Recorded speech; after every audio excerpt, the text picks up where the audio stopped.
si incluyen mi única visita a China hace 10 años. Esta va a ser la tercera vez que formo parte del foro Sur-Sur. También participé en las conferencias online el año pasado. Muchísimas gracias por la invitación. Lo que quiero hacer en realidad es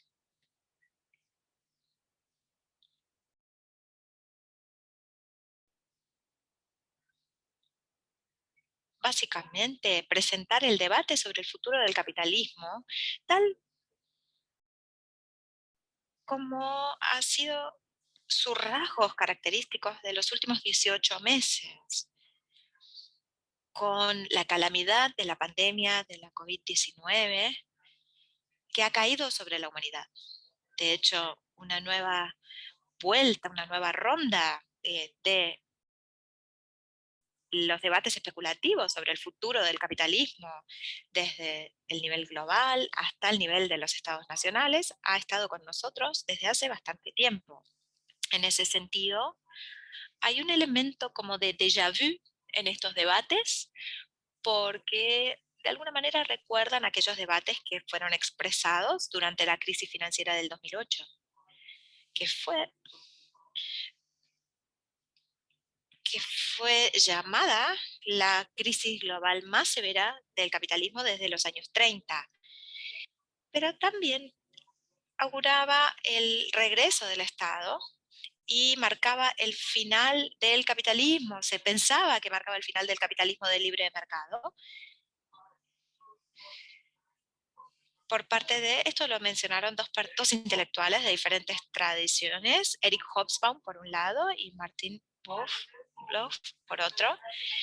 De la misma manera, esto sucedió entonces en la crisis del 2008 y ahora también tenemos un poco de adivinadores, ¿no? Que auguran el final del neoliberalismo y la desglobalización y supuestamente hablan de las características del capitalismo de la pospandemia. En este sentido, me gustaría recordarle a nuestro público sobre una profecía que se dijo al principio de, de la crisis del 2008, que fue publicada en el Financial Times, que dijo, la única manera de volver a poner al genio de la financialización de vuelta a la botella puede ser que eh, sea a partir de una pandemia. Esto es un significante de una época del capitalismo y esto puede conllevar, para citar a Giovanna Riggi, el final de un ciclo particular de acumulación a escala global a través de la expansión financiera. De forma muy interesante, una década después, al comienzo de la pandemia, una editorial del Financial Times planteó que las reformas radicales que den vuelta las políticas de las últimas 4 décadas deben ser puestas sobre la mesa, es decir, para poder lidiar con las repercusiones sociales y políticas de la pandemia. Ya sea que se lleve a cabo este tipo de reversión de las políticas, es interesante que la crisis por la que estamos viviendo es un punto de inflexión en la historia.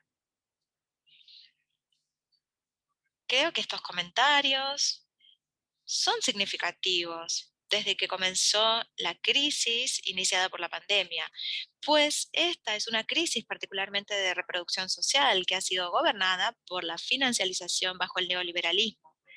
Pero la pregunta es si la crisis puede llegar a dar lugar a la emergencia de un nuevo régimen de reproducción social, terminando con los regímenes actuales de reproducción social característicos de la era neoliberal. En tanto, este tipo de análisis eh, pueden llevarnos a un poco de optimismo, también hay otros análisis que que auguran una especie de capitalismo autoritario que va a llegar al mundo en general. Curiosamente, ambos argumentos tienen un supuesto subyacente en común sobre la naturaleza de la relación entre el Estado y el mercado. en la base de políticas económicas inmediatas que han tomado varios gobiernos en relación a la pandemia y a sus economías particulares. Habiendo entonces planteado los parámetros sobre los que voy a hablar, yo voy a hablar, perdón, específicamente sobre el caso de Turquía, dentro de un marco mayor de lo que han sido los desarrollos en Europa. Déjenme entonces comenzar con un comentario que salió en el New Yorker, donde el presidente turco estableció que Turquía es un país en donde la producción debe continuar y todo esto, las ruedas deben seguir girando bajo cualquier circunstancia y cualquier condición. Esto fue una declaración del presidente turco a comienzos de la pandemia. De alguna manera,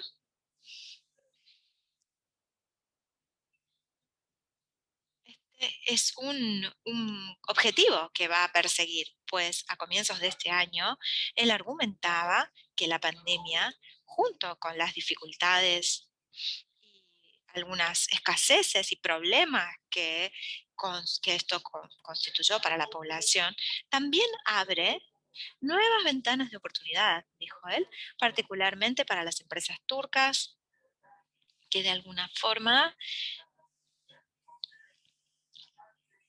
podían hacer lo mejor posible para aumentar su competitividad. De esta manera, esto nos resuena a un argumento más general sobre la crisis particularmente del 2008, un argumento que esgrimieron varios economistas, que puede ser resumido con la idea de la crisis como una oportunidad que no puede ser pasada por alto. Y esta idea de crisis como oportunidad, que no puede perderse, es algo que, ¿cómo decirlo? Está presente actualmente, por lo menos en estos últimos 18 meses, como parte de los debates del futuro sobre el futuro del capitalismo. En ese sentido, entonces, lo que dijo el presidente turco, perdón, lo que hizo el Estado turco, particularmente como un Estado autoritario y como legado de las últimas 4 décadas, y en particular, con particular fuerza en los últimos 4 años con las reformas constitucionales que se han hecho y con el golpe de Estado de hace 5 años exactamente,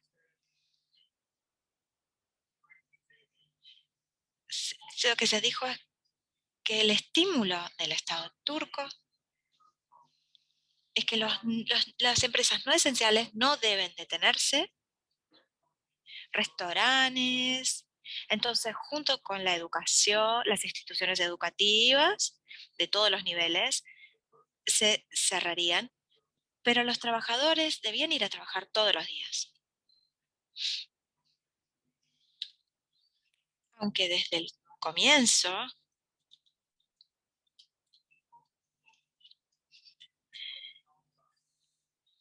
las personas del mundo académico y por fuera subrayaban la cuestión de que justamente porque las personas iban a trabajar de forma regular, esto sería, esto funcionaría como mecanismos de transmisión justamente para el virus, particularmente en el contexto turco, cuando los mayores de 65 iban a tener que quedarse en sus casas encarcelados. Tenemos entonces la propia versión de cuarentena, que es la cuarentena solo para los mayores. Y,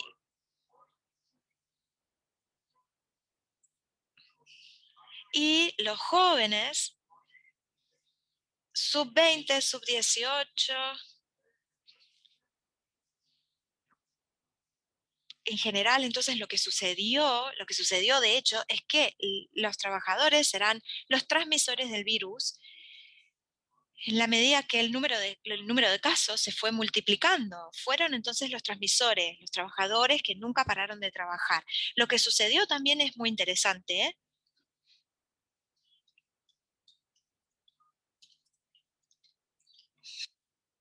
creo que fue el verano pasado, cuando el Estado turco dejó de producir, dejó de producir el número diario de casos y en cambio empezó a anunciar el número de enfermos, es decir, un número muchísimo más bajo. Empezó a dar públicamente un número mucho más bajo, que fue el número de enfermos en vez del número de contagios. Y continuó con esta política durante 3 o 4 meses. Pero antes del final del 2020 volvieron a producir e informar el número de casos diarios. Pero en términos generales, la confianza popular en las estadísticas publicadas, ¿cómo decirlo? Empezó a bajar la confianza popular en las estadísticas oficiales, porque había muchísima especulación en relación a los números actuales, sobre todo en relación a los números de muertos y de casos. Entonces, en términos generales,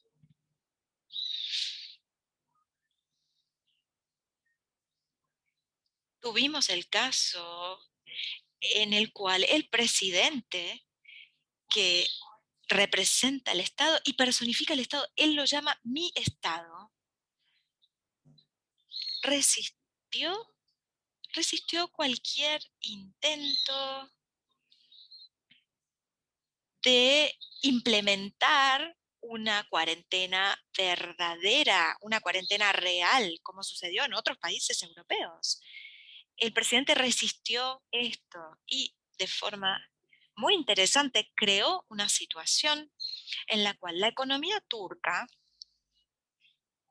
habiendo enfrentado la pandemia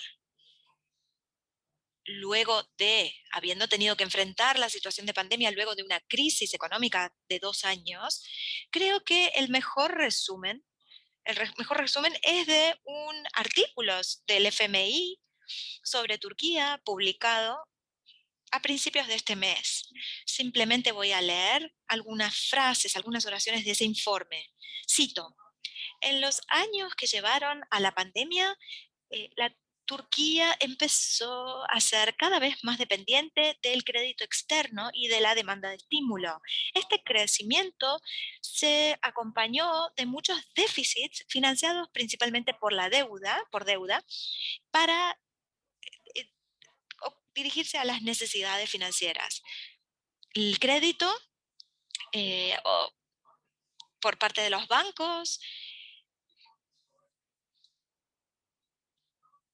la presión resultante sobre la lira contribuyó a una pérdida de recursos y como resultado Turquía entró en la pandemia con buffers más bajos que en años anteriores.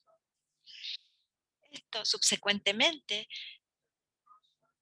va a ser descrito como una acumulación motorizada por el crédito, muy criticada por los economistas críticos y también por los representantes de los mercados financieros internacionales. El gobierno entonces como tal intentó seguir adelante por esta línea a pesar de la crítica adentro del país y también la crítica externa.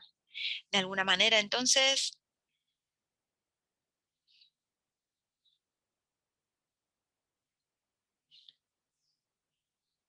la administración del gobierno turco quiso reasegurarla a la comunidad financiera internacional a partir de medidas de austeridad, de la misma manera en que lo había hecho en las crisis del 2018 y 2019.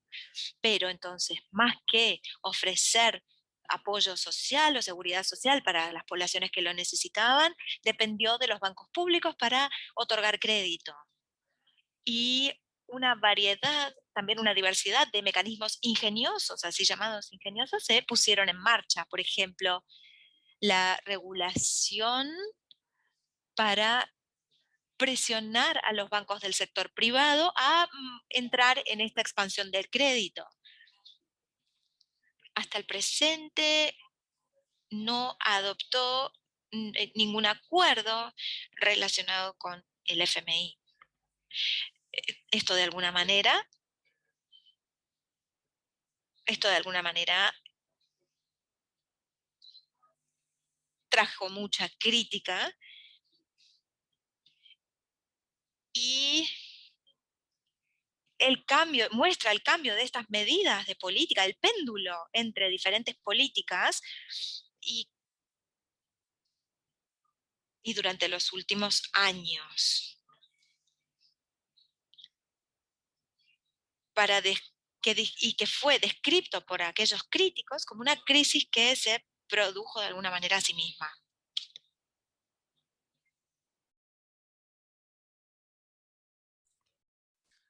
Cuando vemos el tipo de respuesta de COVID con respecto a los mecanismos de respaldo implementados,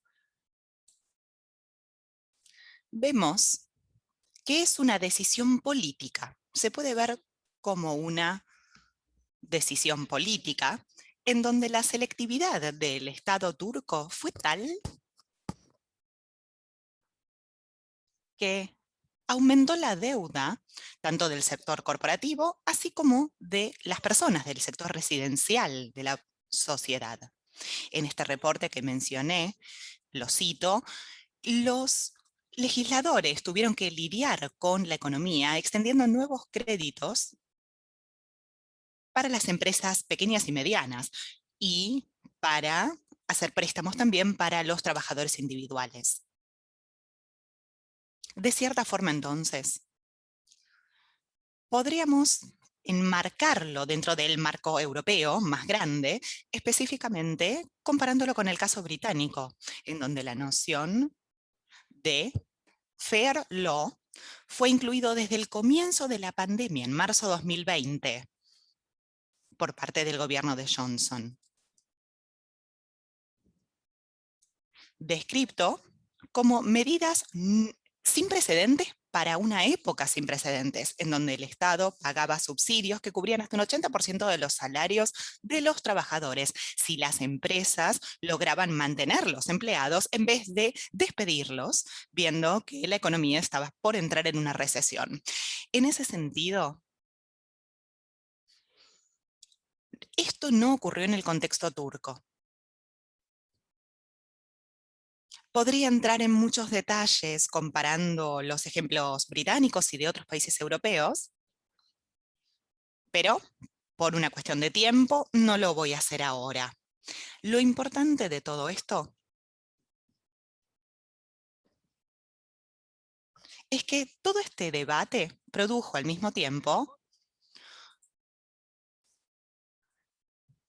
el resurgimiento de un debate que data de muchas décadas atrás, en donde habla de los esquemas básicos de ingresos, es decir, un nuevo mecanismo o estrategia de cómo lidiar con los precios y los salarios ante la inseguridad de las personas que quedan privados de acceder al estándar de vida. Nuevamente, un editorial de Financial Times dijo que las políticas como el ingreso mínimo, que hasta hace poco se consideraron excéntricas, deberían empezar a tomarse en cuenta. Las implicancias políticas también son esenciales ahora, porque la propuesta de este ingreso básico universal es un instrumento de libertad, ya que transforma las relaciones políticas entre la fuerza de trabajo y el capital, modificándolos y destacando que un ingreso básico no se debe considerar en relación al empleo, ya que debería existir un derecho a este ingreso básico sin tener necesidad de hacer un trabajo. Es decir, democratizar el trabajo. Esto de repente pasó a estar entre los titulares de la parte progresista del mundo occidental. Si bien se consideró que no va a lograr que mucha gente salga de la pobreza, por lo menos este ingreso va a lograr que puedan costear sus vidas.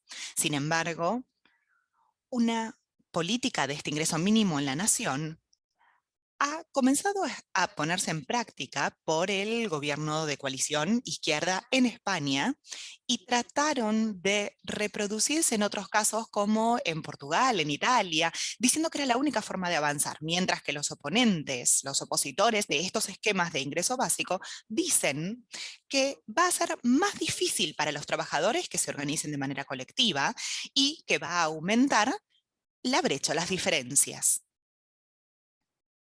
Y por eso quieren que haya un mundo post-pandémico en donde las personas puedan tener más acceso al trabajo con la dignidad que eso brinda. Un objetivo que implica también esquemas que garanticen los empleos y la posibilidad de trabajar. Volviendo ahora al caso turco, es interesante que el FMI también dijo que el respaldo fiscal incluye a los trabajadores y a los hogares, pero que ha sido modesto en el contexto turco. En otras palabras, Turquía, junto con México, se encontraron entre los países del G20 que brindaron la menor cantidad de respaldo social para las personas que más lo necesitaban en el contexto de las privaciones y la recesión provocadas por la crisis de la pandemia. Muy brevemente entonces, porque podría continuar leyéndoles y hablándoles al respecto. Establecieron un paquete de escudo dentro del gobierno turco, que es, de cierta forma, lo que brinda pagos a los artesanos y a personas por un periodo muy corto, 3 meses y un máximo de 6 meses, que se fue extendiendo hasta el presente, y que pospone el pago del servicio social, estableciendo también límites a los préstamos que se pueden tomar comparado con lo que ocurría previamente. En su propia forma, lo que lograron hacer fue introducir 2 esquemas más. Uno se llamó pagos de corto plazo y otro se llamó trabajadores en licencias no pagas. Estos fueron mecanismos muy ingeniosos que lograron que las personas que entraban en esos esquemas no contaban como personas desempleadas, como personas sin un empleo. Es por eso que es un aspecto peculiar lo que ha ocurrido en Turquía en estos últimos 18 meses. No aumenta la cantidad de personas desempleadas. De hecho, si piensan o si creen en las estadísticas turcas, las estadísticas se redujeron. ¿Por qué? Porque pusieron a estas personas en estos esquemas. Los que han perdido el trabajo entraron en estos esquemas. Y lo que es aún peor, por ejemplo, para los trabajadores que entran dentro de esta licencia no paga, reciben menos de $5 por día. Y como el salario mínimo mensual, calculado de forma mensual en el contexto turco, esto representa menos de la mitad del salario mínimo turco. Y para los pagos a corto plazo,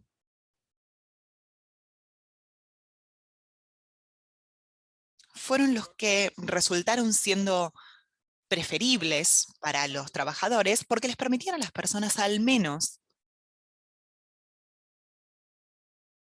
ganar aproximadamente lo que representaría el salario mínimo.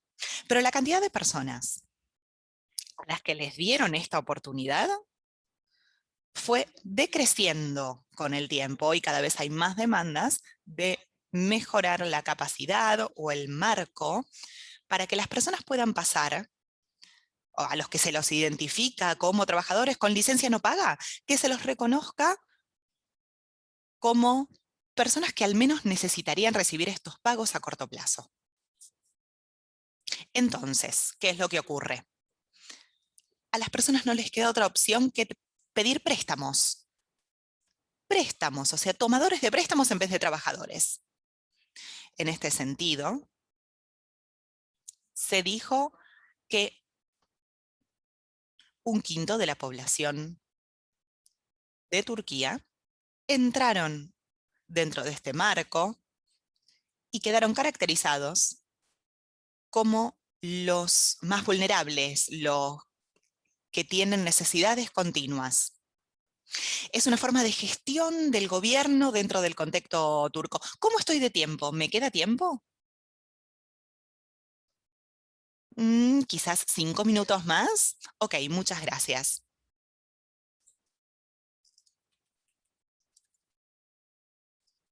Por supuesto, el marco constitucional. ¿Cómo lo planteo? Aumentó la presión junto con el ejercicio de la democracia y de las libertades en democracia y la expresión de la opinión pública. Los medios turcos,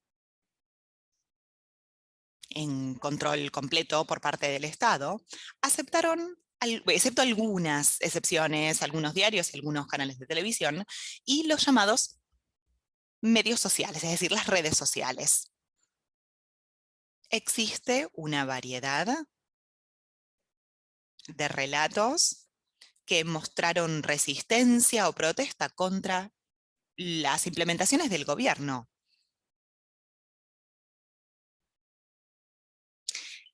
Sobre proyectos que fueron en detrimento no solo de la economía, sino también ante la destrucción de la ecología y de la parte rural del país. Son los que llamamos proyectos locos, que es la forma en la que nuestro pueblo lo llama, y que están costando no solamente una destrucción ecológica, sino que generan mayor destrucción. Esto se considera una forma de demostrar que es el Estado o el presidente el que marca el rumbo. Y en este sentido,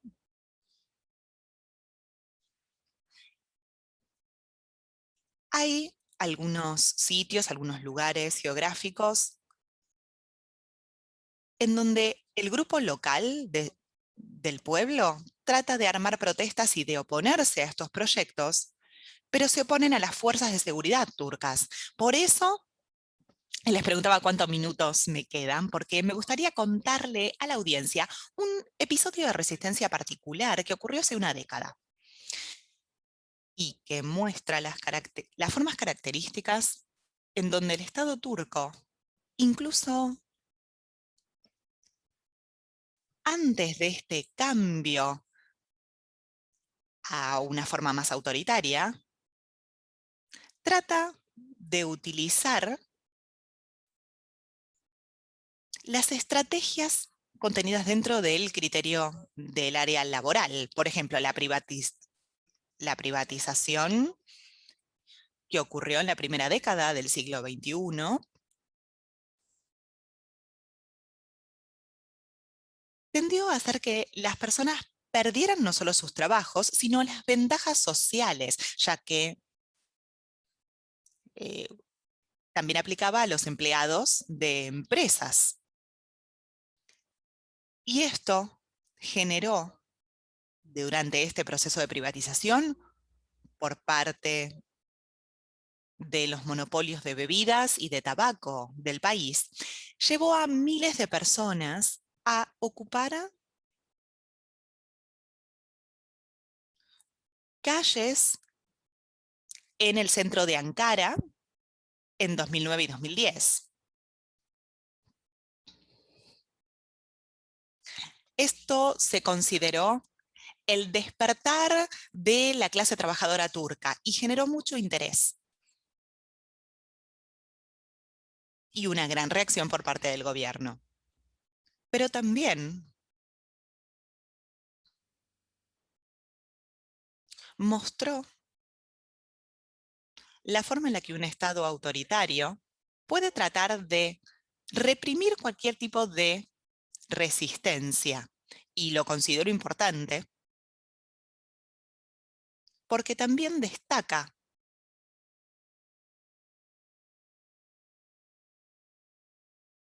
¿cómo decirlo?, no permite ningún tipo de planteo o desafío que socave su dominio. Es decir, se lo reconoció como un desafío entonces, hasta el punto en el que este Estado autoritario también buscaba una estrategia de transformación neoliberal,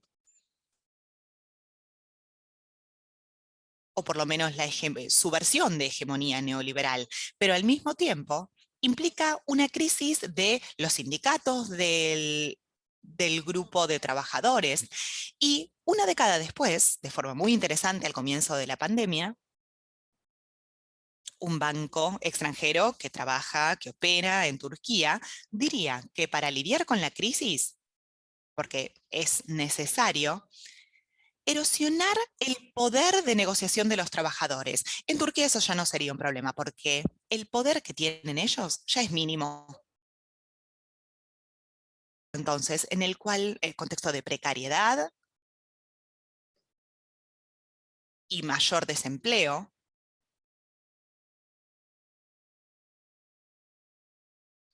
que quedó cubierto u oculto debajo de estos esquemas que mencioné. Esto hace que los observadores más críticos piensen que pueda generar un potencial para el grupo de trabajadores que después de haber pasado por esta pandemia de COVID, puedan pensar que hay más razones para empezar una lucha popular. Esta resistencia sería mejor entendida como ejemplos de un impulso económico, es decir, están resistiéndose ante las leyes de la seguridad social que no se cumplen, porque de cierta forma van a quedar privados de su derecho ya ganado a la sociedad, a la seguridad social, víctimas de la privatización, mostrando que no tienen poder ante este contexto de precarización. Por eso, creo que es posible decir que en el contexto actual, estos debates están ocurriendo, tal como dije al comienzo de la presentación, son debates acerca del futuro del capitalismo, hablando desde Estados Unidos hasta todas partes del mundo, protestas y manifestaciones, e incluso previamente en otras partes del mundo, como en Francia, cuando vimos las manifestaciones de los chalecos amarillos. La pregunta aquí es cómo desafiar entonces, cómo hacemos para que los diferentes sectores de la sociedad no tengan que pagar el costo de esta crisis. Porque tal como ocurre actualmente, va a ocurrir un cambio de paradigma en el cual los órdenes capitalistas puedan ser contemplados como para poder brindar el criterio teórico para nuevas estrategias, especialmente si uno trata de transformar el capitalismo, así como aquellos que quieren cambiar y hacer un capitalismo diferente. Para los países del norte global ha existido, tal como lo vemos con el gobierno de Joe Biden en Estados Unidos, una mayor inflación para lidiar con la deflación provocada por la pandemia, que no necesariamente va a implicar un cambio de paradigma, sino un cambio en las prioridades económicas. Para aquellos que consideran la crisis como una posibilidad de cambiar, el rol del Estado no debería quedar limitado a la gestión de la crisis. Esto tiene resonancias con la noción después de la Segunda Guerra Mundial como el Estado como un agente coordinador de el país y la economía.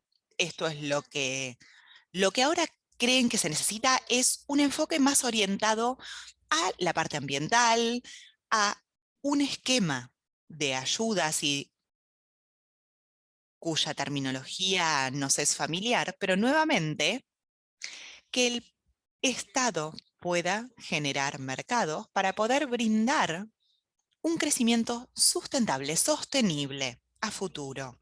Una noción que se reproduce de manera interesante por parte del FMI con su nuevo director. Debería existir entonces lo que llamamos un capitalismo inclusivo. Y con esto ya termino. También va a haber economistas o analistas financieros críticos de este criterio. Ya hay un nuevo paradigma que está surgiendo que dice que el desarrollo se puede lograr ubicando las finanzas en el centro del proceso. Hablan del consenso de Wall Street, en donde las disciplinas financieras hablan de privatizaciones de bancos, privatizaciones que van a estar en el centro, diciendo que esto va a permitir la introducción de mecanismos que permitan que se conviertan en los actores principales del desarrollo económico de cada país. Entonces, como conclusión, podríamos decir colectivamente si sería posible decir que la crisis que se inició con la pandemia va en contraste a la crisis financiera previa, no va a ser la fuerza principal para garantizar una transformación en la parte financiera. Alternativamente, lo que podría ocurrir es que haya una crisis sistémica que brinde la posibilidad para una estrategia diferente que se pueda desarrollar debido a las diferentes formas de resistencia en diferentes lugares del mundo antes y durante la pandemia. Muchas gracias por su paciencia.